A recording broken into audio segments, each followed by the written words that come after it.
All right, guys. Rob Kosberg here from Bestseller Publishing. Good to see you all for our BSP University call.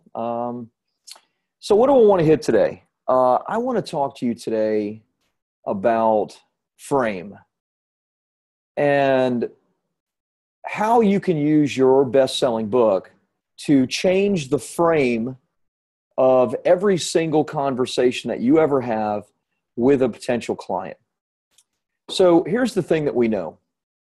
We know that people love to buy things. And we also know that people hate to be sold. And for example, in the Kosberg family, we love cars. I mean, I wish we didn't. It's a bit of a curse. I got it from my grandfather, passed down to my dad, passed down to me, and now passed down to at least one of my sons, maybe two, but at least one of my sons it's been passed down to.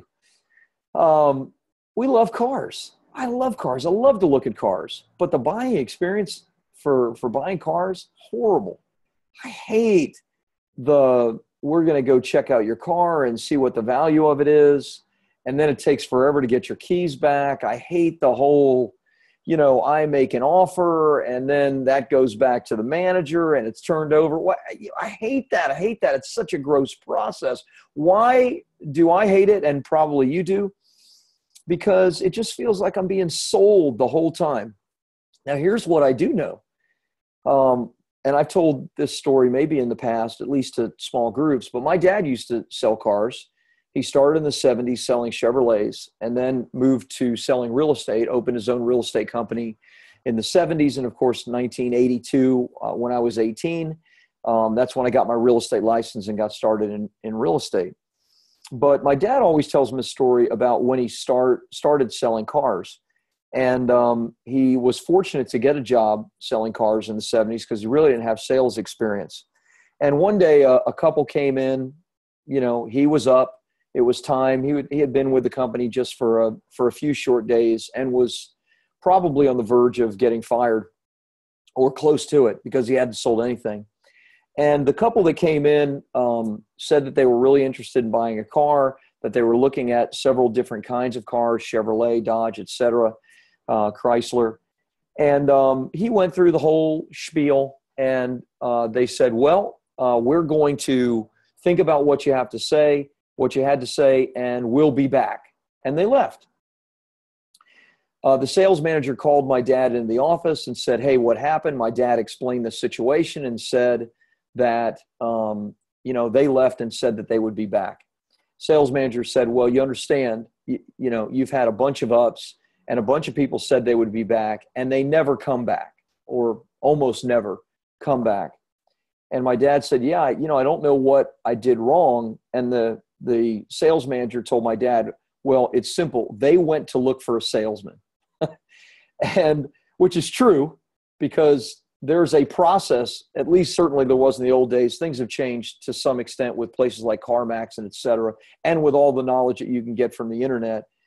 But the truth of the matter is when people don't buy a car on the spot from a car dealer, oftentimes they'll say they'll be back and they'll never come back. And so we have this tension ourselves when we're selling something high ticket, like Bestseller Publishing does, or if you're a coach or a consultant, or you sell a high ticket service. We have this tension where we don't want to be the car salesman, but we also know that when people say they're going to be back, that most likely they're not going to come back. So either you have to go through this elaborate dance and this hard driving sale where you learn how to overcome objections and how to deal with, getting somebody to say yes when they really don't want to say yes, or fortunately, there's an or you have to change the frame of that initial conversation. How do you change the frame? Well, my business partner, Kevin, likes to talk about changing context. And he does this thing called the context fulcrum. And those of you that were at our client-only two-day event last week, and I know, Scott, you're on and you were there, you may remember what Kevin taught about the context fulcrum. And the short version of the context fulcrum is, basically it's like a seesaw where if you don't have the sales ability and the offer to overcome their objections and concerns, then it doesn't ever tip in your favor. But the way you change this, we call it a frame, he calls it context. The way you change the frame is you can move the fulcrum so that it requires less pressure on your end to move it. How do you do that? Well, you do that by creating celebrity, and you do that by creating authority. For our clients, they do it with a best-selling book, right? They do it with showing the success and the authority that comes with a best-selling book. So with BSP, what do? As you know, who are our done-for-you clients who wrote us large checks to get your book written and then launched a bestseller and then media and et cetera, you know that for the most part, you went through a process. You saw an ad perhaps on Facebook. You clicked over, maybe it was an ad to see a case study of one of our clients who's experienced amazing success. That helps to change the frame a little, right? Because you begin to see that bestseller publishing is helping create success for these people. You then see an application that you have to fill out to apply to have a conversation with an author development coach. That changes the frame ever so slightly. Put in your name, answer these questions. You can't, generally just speak to somebody, although you could call in the office and that could happen. And then after that, you get sent from the appointment and scheduler to watch some videos about bestseller publishing. We call it privately an indoctrination sequence, where now we're showing you, we're changing the frame so that when we get on the telephone with you, this is not a sales call, okay? Now we're going to make an offer at the end, right, for you to start working with us, but we don't want to have a sales call where we have to be, the best used car salesman in the world to get you to buy something that maybe you're not sure you want to buy.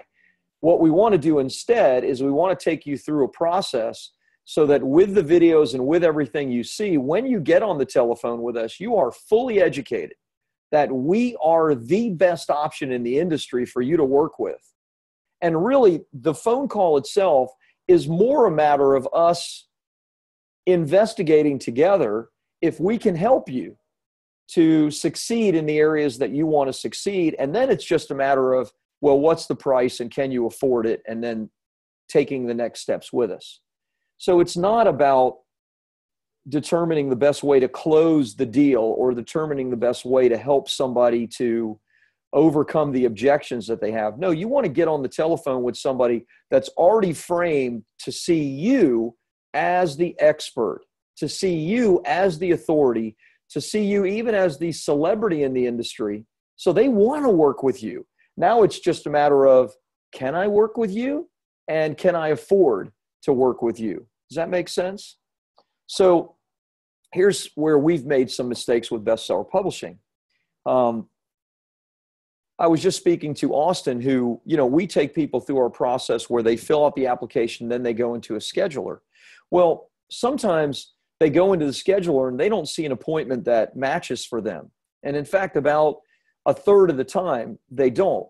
So we have, if we get, 70 applications in a week, and that's an average week, then probably 20 of those applications, we don't have a scheduled appointment. So Austin, generally it's Austin on our team, will get on the telephone and call that individual and then let that individual know, okay, we see that you weren't able to schedule a time. So I have Bob's calendar in front of me and David's calendar in front of me, and let's go ahead and figure out a good time that we can get you scheduled for your call with your author development coach. And he does a fantastic job at setting up those appointments. Well, here's where we've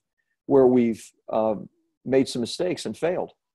I found out that that we're not letting people know on that call that here are some videos that you need to watch about bestseller publishing, about myself, case studies, success stories, etc. Even a short 10 to 12 minute video of how we do what we do, like what our process looks like. We haven't been directing people to this private page, which the scheduler automatically does. But when we have to get on the telephone with people and schedule them manually, we haven't been directing them to that video. So Bob and David have been, getting on telephone calls with people that are like, okay, so what do you do again? Look, that is not a call I want my team to have, and that is a call that I don't want you to have, because that's somebody walking into the car lot and saying, so what do you have here for me, right? And you got to go into convincing mode to now get that person to be willing to actually buy from you. It's a wasted conversation for us, to be honest. So I've redirected and trained Austin today. I said, here's what you need to let people know. And here's the language. And I'm going to explain exactly how this relates to you and how, A, you should have an indoctrination page if you don't, but B, you want to also use books to do this. So I told Austin, here's what you need to say to people. After you get them booked, which is a day or 2 or 3 days down the road, you need to let them know in no uncertain terms. Now, I'm going to send to you a private link where we have some videos on that page. All the videos together are probably no more than 30 minutes. And I want you to understand, you need to watch these videos before the call with Bob or with David. Now, if you don't watch the videos before the call, Bob and David are going to ask. And if you haven't had a chance to watch them, then they're going to reschedule your call. Now, why are we going to do that? Because you need to let the person know what the motivation is. What we say to the people is this: we're going to reschedule a call because we don't want the 30 or 45 or 60 minutes that we're going to have on the phone with you to be all about us and our services, which that's really what a sales call is, right? It's like me convincing you of how good I am. I don't want to do that. I don't want my guys doing that. And you don't want to have to do that either. So we let people know, look, we don't want to waste your time, nor ours, with spending an hour just telling you how good we are or telling you about our services. We want all that done ahead of time so that we can focus our attention on you and how we can help you and what goals you're trying to achieve and what roadblocks are in your way to achieving those goals. We want this call to be about you, okay? So when you get on that call, they're going to ask you, did you have a chance to watch the videos? And if you say no, then they're going to say, okay, so take this time right now to watch the videos and let's reschedule our call down the road. Does that make sense? Let me mute everybody. So there's a lot that you need to learn from this, obviously.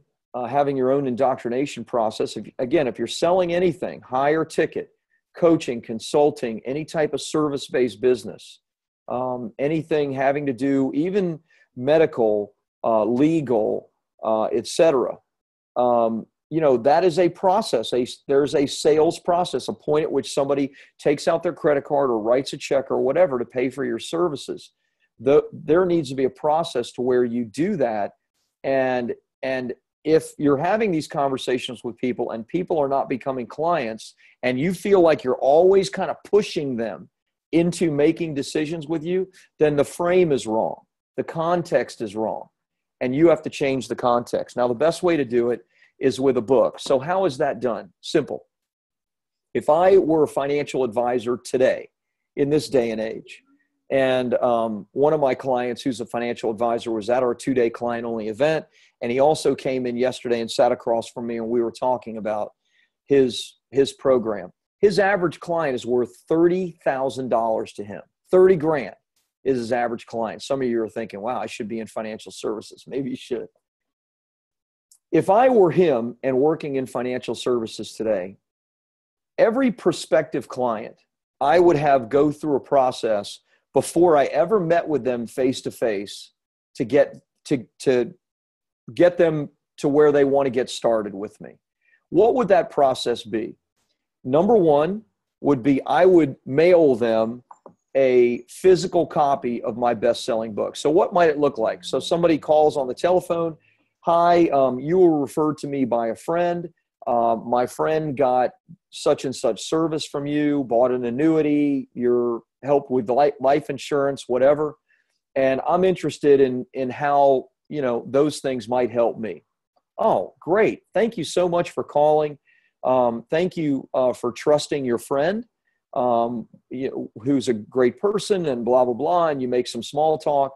And then here's what I'd say. So let's get you scheduled for an appointment a week from now. And here's what I'm going to do in the meantime. I'm going to mail you a copy of my best-selling book. And you may even want to get some information from them so that you can know what their challenges may be. That way you could put maybe some earmarks, some pages, and make some notes, or put a sticky note on the book. Say, I want to send you a copy of my best-selling book. You don't need to read the entire book, but look through the table of contents. And in the next week, look through the table of contents and see, because I have it built in such a way that you can see which chapters might be most interesting to you and you think might be areas where you need something solved. And I want you to read those chapters prior to us getting together in my office next week. And here's what I'm also going to do. I'm going to send you a link to a website. And on that website is a little bit of about my story and how I came to do what I do. We might call that the hero's journey. I wouldn't say that to the individual, but that's a little of what you see in my indoctrination page. Gets them to know you personally, why you do what you do, why you believe what you do believe. So the videos, there's just a few short videos. You'd also want to have case studies and testimonials and that kind of thing on there. And I want you to look through that, but please do this. Before we get together, let's make sure that you watch those videos and that you just look through a couple of the chapters in the book. And the reason I want you to do that is, and you tell them the same reason that I mentioned to you a few minutes ago, because I want to spend that time not talking about me and my services. I want to spend that time talking about you and how we can get you to the goal and result that you want, okay? Now, they are going to super appreciate that you've done that, absolutely.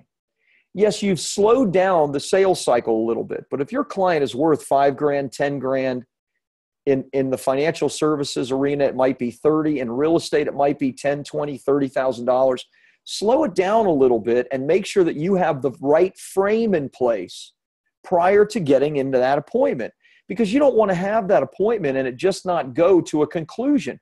Here's the thing. When you get in front of somebody or you get on the telephone with somebody, you want to make sure they have all the information that they need about you, and you are framed properly as the expert, as the authority, even the celebrity, using your best-selling book, so that when that call happens or when that appointment happens, they can make a decision then. There's nothing else to think about. They've looked at Dodges and Chryslers and Fords, and now they're looking at a Chevy. And now they know everything about your Chevy. Now it's time to make a decision, right? They don't need to go back and think about anything else. They need to make a decision at that point. If you do it the way I'm describing it, and you create the right frame where you're framed as an authority, using your best-selling book, which positions you in an amazing way as an authority, using an indoctrination sequence that helps them to understand who you are and can connect with you personally as a human being, then you're going to close way more deals than you've ever closed before and easier than you've ever done it before. You need to do this process with every potential client down the road. If you do, it's going to make a radical change in your business. So that is 20 minutes of me just laying it out to you. Let's take a few minutes and open it up for any questions that you guys may have, whether it's about this process or anything else about bestseller publishing. So hopefully that all makes sense to you. Hopefully you get it. It's something that we've slipped in doing. And I'm telling you, it's easy to slip because you got somebody that's interested. You want to get on the phone with them right away. I'm telling you, slow the process down, take them through the indoctrination sequence, let them see your stuff, and then you're going to close way more deals than you ever have before. You'll be able to raise your prices. You'll be able to have fewer conversations if you're the one that's closing the deals. And you probably will even be able to, if you want to grow it and scale your business, hire a staff to do these phone calls, because you can make them authorities as well. You make the company an authority using the book, using the sequence. So That's all I got for you. I hope that was super helpful. I got a lot to do, so if you guys don't have any questions, I'll jump. But so you know, I had my 2-day client-only event last week. That was a small event. We just had like 20 or so in the room. This week is my $1 Million Author Summit, which is geared towards anybody that hasn't paid us to actually write their book and publish it and do the promotion and the PR strategies. We have about 150 or so registered for that. I'm not thinking that many are going to show up, but I am thinking that we're going to have 60 to 80 at that. That's going to be Friday and Saturday. So I got a lot to do. Let's see what questions you have, and let's dive in. So Kate, how are you? We missed you at the event. You need to come to the next one. I'm telling you, it was 2 days of gold. We had a lot of good time together too. Kate says, hi, Rob. If there is time, I would love to hear about building a course based on a book, how to create, how to sell. Okay. Let me get back to that. Let me see what this other question is from Carl. These are my primary questions and my Q1 goal. Gotcha. Carl says, how do you ensure the book content frames the call properly? Writing a book is tempting to educate the audience. It may or may not mirror the subject relevance for the coaching. I don't know yet, as I haven't fully started selling my coaching services. Maybe after the book is complete, I'll have a better idea of the coaching material. Okay, so it sounds a little cart before horse, if you know what I mean, Carl. Like, you should be writing a book about your expertise, which is also what you're going to be coaching people on. Now, my assumption is that, you know, in doing all this, my assumption is that you're going to do that. But let's say that they don't match up exactly, right? They should, right? I mean, you should write a book that mirrors what your coaching offer is. Doesn't have to be exact though, but there should be good, solid relationship there. Otherwise, you're trying to use, you know, a fitness book to sell business-related services or business coaching. So, can it be done? Yes, it can. But I would highly, highly suggest that you focus instead to make sure that your offer and your book are matching, or at least relatively so. Now, let's say that they don't, or that the match is only minor. What would I do? I would still send the book, because, you know, less than, you know, 0.25% of the population has written a book. So it's impressive that you've written a book, let alone a best-selling book anyway, right? So I would send it, but I would try to find a reason to say that you're sending it, right? Like, you know, to send a financial book when you're selling fitness coaching seems a little weird without there being like a reason. So in the conversation, you need to try to find the reasoning behind it. I can't tell you exactly what that would look like, except that you can generally find some reason to send it and help with the framing. The best thing to do, though, is to make sure that there's a connection between what it is you're selling and what it is that you've written about. And if there's not a connection, then you might need to write another book, to make sure that you have that connection. Because there's nothing like being the guy or gal that wrote the book on it and now is selling coaching on that same topic. So that's the best I can tell you. Carl says, subject matter is the same, but I'm not entirely sure if there will be 100% match. It may be 80 or 90. That's plenty, right? Because if it's 80 or 90, that means that, again, within the chapters of the book, they're going to have things that matter to them. So like in a finance book, a client is going to talk about insurance, long-term care, annuities, and the various different kinds of annuities. And a financial services client, they're just not interested in all those things. So remember what I said in the frame in the beginning. I said, when you're sharing it, let people know, look, you don't need to read the whole book, but look at the table of contents and you'll see 2 or 3 chapters that relate to whatever challenge or whatever question you might have. I suggest you read those chapters. So, Carl, if you got 80 or 90% of the book matching your coaching offer, then you're perfect. You're golden. Same thing. You'll say the same thing. You'll say, you know, Mr. Prospect, Ms. Prospect, I'm going to send you a copy of my book. And in the next week, I don't expect you to read the whole thing. If you want to, fantastic. because you can read it in a few hours. But here's the deal. Look at the table of contents and you'll see 2 or 3 chapters that absolutely will apply to where you're at right now in your business or life or whatever. Please read those chapters because those are some of the prescriptions and case studies of people that were in the exact same situation as you are. And I think it will open your eyes to the possibilities. Okay? Just something like that, Carl. And believe me, they'll be hungry to read those 2 or 3 chapters. You don't need the whole book to relate. No big deal. So I misunderstood there. So hopefully that's helpful. If it's not, go ahead and ask me something else or rephrase it so that I can help. You say thanks, so I'm assuming that's good.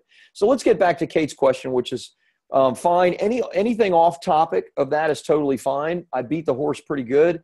So maybe your questions are completely answered when it comes to frame and context. So great. If not, then ask. So Kate, you want to create a course around your book, how to create it, how to sell it. So 2 very, very different questions. Let's start with how to create it. When you put your book together, the hope is that you've put your book together in a format that is easily followed by a potential client, meaning that, maybe there's something linear about the format, like step by step, or the format is built in segments so that segments apply to maybe different areas of their life or whatever your magic is, however you help people. It should be fairly easy for you to take the content and repurpose it as your course itself, okay? So I'm writing, and in the process, I've been in the process for a while. I'm like, the shoemaker whose kids have no shoes, right? So I've been in the process of writing my publishing book, my book on how to publish, promote, and profit. I'm 90% or so done. What is it? Well, it's 3 sections on publish, promote, and profit. It's all of the details of each of those sections. And that follows along with my course 100%. They mirror each other completely. Why would I do anything else? So to create it, hopefully your book is written in such a way that you have all of the content. Whether it's laid out in a linear fashion or not doesn't matter. You take the content and you put it into a course in a linear way. The course needs to be linear, meaning step 1, step 2, step 3, right? Module 1, module 2, module 3, in a way that creates transformation in our life. So easy to create, right? And I assume that that's what you mean, unless you're asking really, really specifics on minutia, like what software should I use? Should it be video, etc.? And we can talk about that if you like. I can give you my opinions. So how to sell it? How to sell it is a whole nother kettle of fish, right? So we sell my program. And many of you are here because you're a part of it. You didn't pay us to actually write your book for you. You want to write it yourself, and so you've bought my course, right? So how do we sell it? Well, we sell the course as a downsell to somebody that isn't writing a $27,000 check for our Done For You program, or a $15,000 check for the Done For You part of it with you writing the book yourself. So if somebody says, well, I can't afford that, or I'm not in a position to do that, but I really want your help, then we might, in that sales conversation, say, well, we have a do-it-yourself course, and you can get direct coaching help from members of the team, or even Rob on the live coaching calls, okay? So we sell it via telephone call as a downsell. There are many ways to sell it. The dream, right? The magic that everybody wants is to sell it via paid advertising on Facebook or Google or whatever. And can you do that? Yes, you can. But I'll tell you what I tell everybody else. Depending on your topic and what you're teaching, you need to understand that you're wading into the waters with the stone cold killers of the internet. Meaning that the guys and gals that are selling stuff on Facebook with cold traffic are, people that have been doing this for a long time. And there's a lot of knobs to dial in. Now, can you do it? Absolutely. If they can do it, you can do it. Anyone can.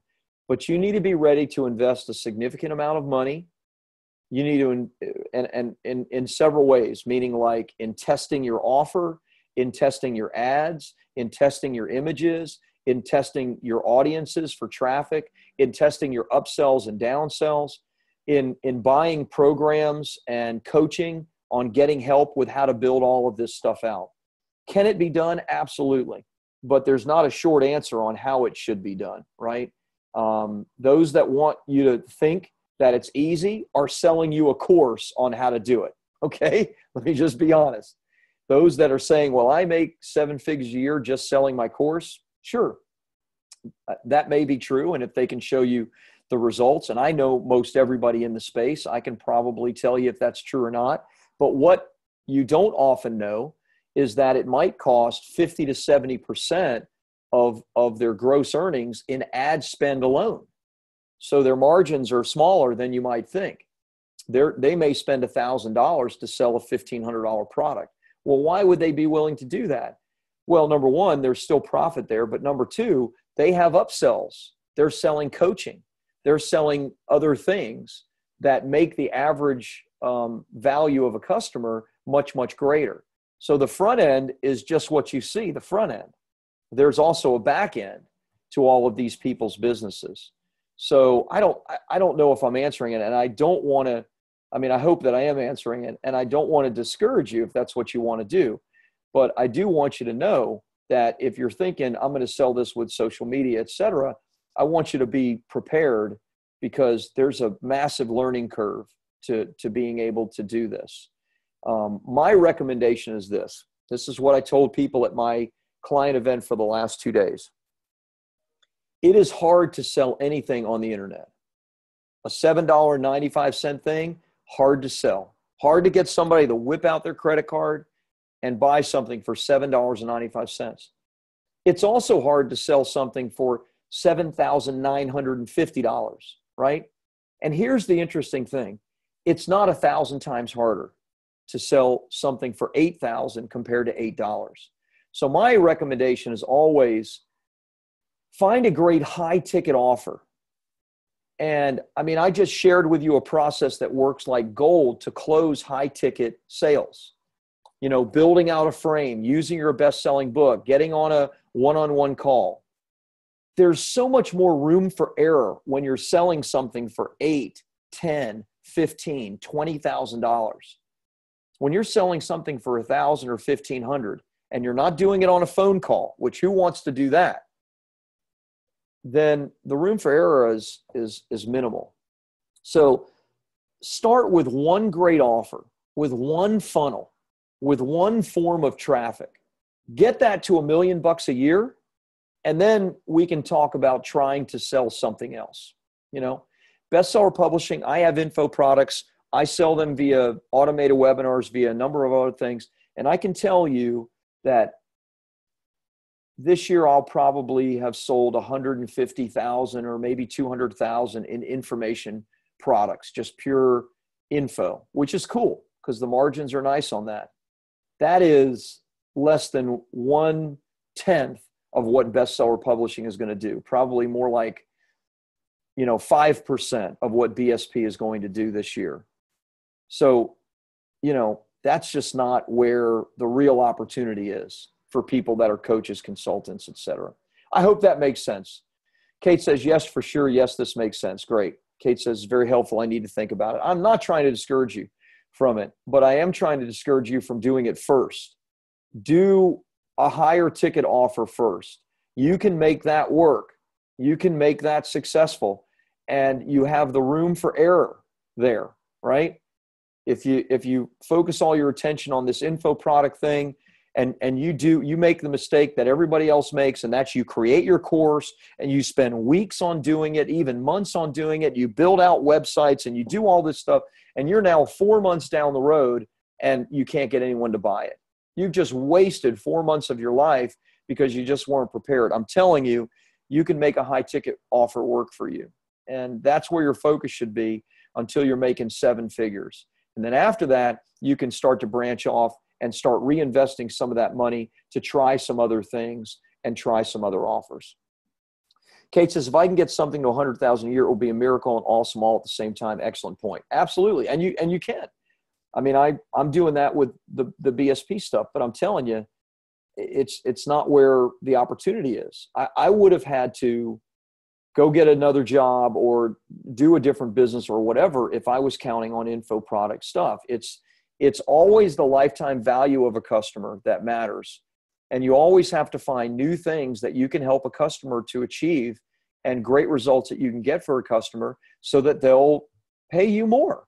And this is not just about them paying you more. This is about meeting their need and helping them in the areas that they need help with, whether that's a service or coaching or consulting. And if you can find that offer and make that offer work first, then you can always go lower. You can always downsell to the info product, or you can always figure out how to sell the info product or course to cold traffic, right? Because you can sell it even if it costs you $1,000 to sell a $1,000 course, you can do that. No profit at all there if you have the next thing to sell those people into and a thing that is super valuable to them. So hopefully that makes sense and is helpful. I really want it to be helpful. So other questions, please type them in the chat box if you have them. But let's be clear on what this is about. You guys are authors or are about to be authors, best-selling authors, if we've helped you or if you've followed our process, on media, TV, radio, etc., if we've done it for you or if you're doing it for yourself. No one that you're competing with, none of your competitors locally have done those things. I'm telling you, if someone has, it's 1 out of 1,000 of your competitors. You stand so far above them, head and shoulders, by being an international best-selling author who's appeared on the media. You have got to use this thing. You've got to use your book. You've got to get it into their hands, into your prospective clients' hands, because when you do, they will no longer compare you to the competition. They'll say, you know what? This is a Cadillac and that's a Chevy and they're about the same price. I think I want a Cadillac, right? That's a little old school, but you get the idea. So use the book, use it specifically to frame your conversations and your potential sales conversations so that they get who they're talking to in the very beginning. Anyway, I hope this has been helpful. This has been recorded. I'm going to go ahead and get it into the membership area in the next few days, and we'll list that that's been done. And I hope that this has been helpful to you. If you have any questions, let me know. 2 things real quick to close. If you're one of our clients that bought my information product for $1,000 or one of our monthly paying clients, and you can make it out to LA, then I highly suggest you do it, because Friday and Saturday is our $1 Million Author Summit, where I'm involved for 2 days, just diving in, helping you with your book, helping you with your project. If you're a client, a done-for-you client, we just had our event, and I know I got a dozen or so people that wanted to come, and I said you couldn't because we had maxed out capacity. The next one is going to be in March, and I'll share details about that as well. So hopefully that's helpful. You guys are terrific, and look forward to talking to you. We won't have a call next week because I'm out of town, but we will resume the following week. So you guys have a great week, and I'll talk to you soon.